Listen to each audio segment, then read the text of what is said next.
नमस्कार दोस्तों, जैसा कि हम सभी लोग जानते हैं, बीते दिनों में रूस ने अपने पड़ोसी देश यूक्रेन पर आक्रमण कर दिया था। इस आक्रमण में अभी तक हजारों लोगों की जान जा चुकी है। ये जंग खत्म नहीं हुआ कि यूरोप में एक और जंग की शुरुआत होने वाला है। तो आइए हम इस वीडियो में जानते हैं कि ये जंग किन दो देशों के बीच में होगा।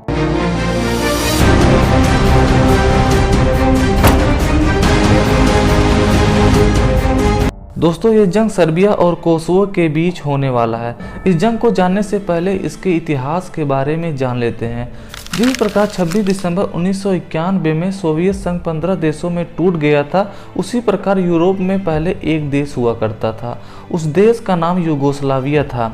यूगोस्लाविया भी 6 देशों में टूट गया था।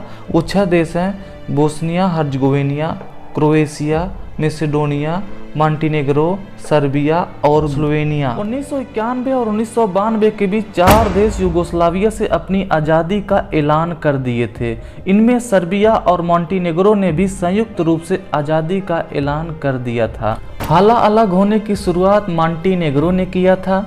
मई 2006 में एक जनमत संग्रह कराया गया, जिसमें 55% लोगों ने सर्बिया से अलग होने के लिए फैसला लिया। फिर साल 2008 में कोसोवो ने सर्बिया से अलग होने का ऐलान कर दिया।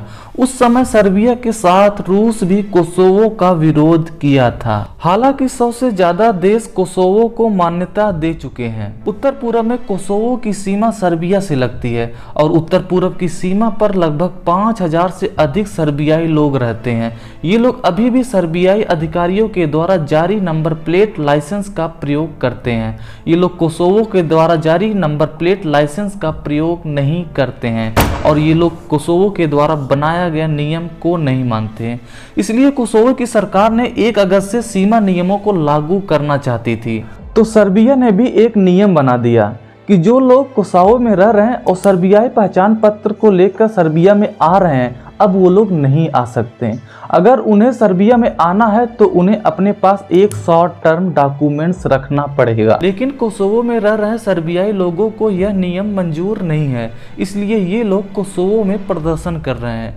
ये प्रदर्शन विराट रूप न ले ले, इसलिए कोसोवो की सरकार ने नए सीमा नियमों को टाल दिया। हालांकि सर्बिया और कोसोवो के बीच विवाद शुरू होने के कई और कारण हैं, जिसमें पहला कारण है कि सर्बिया को रूस का साथ मिल रहा है और कोसोवो के पीछे नाटो सेना खड़ी है। दूसरा कारण, अमेरिका कोसोवो का सैन्य अड्डा इस्तेमाल करता है, जो सर्बिया और रूस को पसंद नहीं है।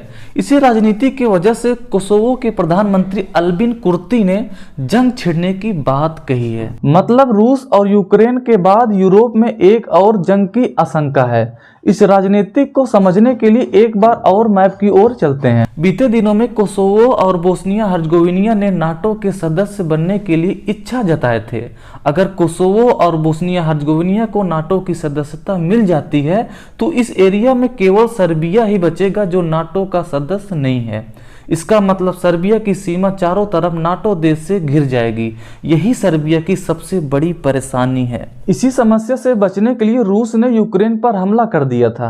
आखिर आइए इस वीडियो में ये भी जान लेते हैं, इस युद्ध में भारत का रुख किस तरफ है। एक रिपोर्ट के अनुसार 193 देशों में से 117 देशों ने कोसोवो को एक देश के तौर पर मान्यता दे चुके हैं, लेकिन भारत अभी भी कोसोवो को एक देश के तौर पर मान्यता नहीं दिया है।